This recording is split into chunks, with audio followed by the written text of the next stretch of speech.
बहुत पहले पवित्र गंगा के पास के घने जंगलों में एक भा आम का पेड़ था। इसके फल शहद से भी मीठे और बारिश से सींचे हुए अनारों से भी रसीले थे। यह पेड़ बंदरों के एक गोत्र का घर था।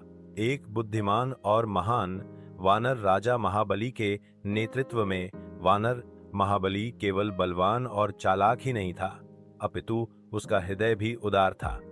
उसने यह सुनिश्चित किया कि प्रत्येक वानर आम के फल के प्रचुरता में भागीदार बने और यह भी कि कोई भूखा न रहे।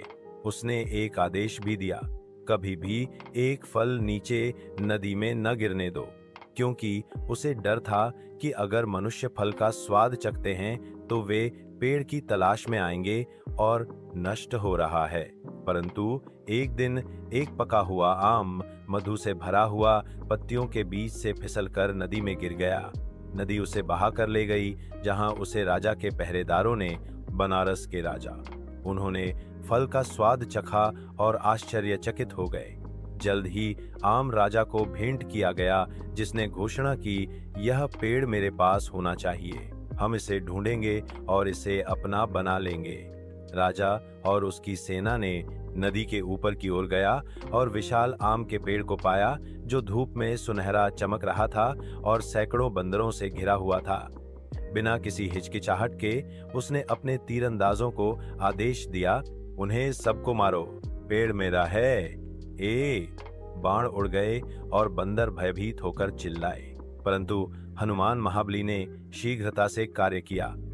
वह एक ऊंची चट्टान पर दौड़ा, एक लंबी बेल पकड़ी और एक सिरा एक पेड़ से बांध दिया।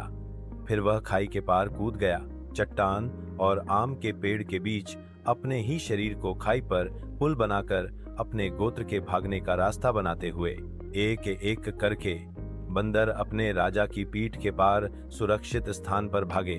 लेकिन उसका शरीर तनाव से फटा और खून बह रहा था, कमजोर होने लगा। बेनारस का राजा नीचे से देख रहा था, इस साहस और बलिदान के कार्य से प्रभावित हुआ। हमला रोक दो, वह चिल्लाया। वह चट्टान के पास दौड़ा और आंखों में आंसू लिए मृतप्राय हनुमान को गोद में लिया हुआ था। आप उनके लिए अपनी जान क्यों देंगे? मानव राजा ने पूछा।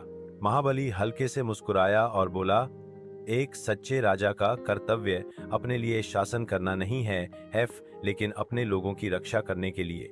यह तुम्हारा सबक हो। इन शब्दों के साथ महाबली ने अपनी अंतिम सांस ली। वाराणसी के राजा ने उस नेक बंदर के लिए एक शाही अंतिम संस्कार किया, आम के पेड़ पर एक मंदिर बनवाया और अपने राज्य पर करुणा से शासन किया। हमेशा एक विनम्र जंगल के राजा द्वारा सिखाया गया पाठ याद रखते हुए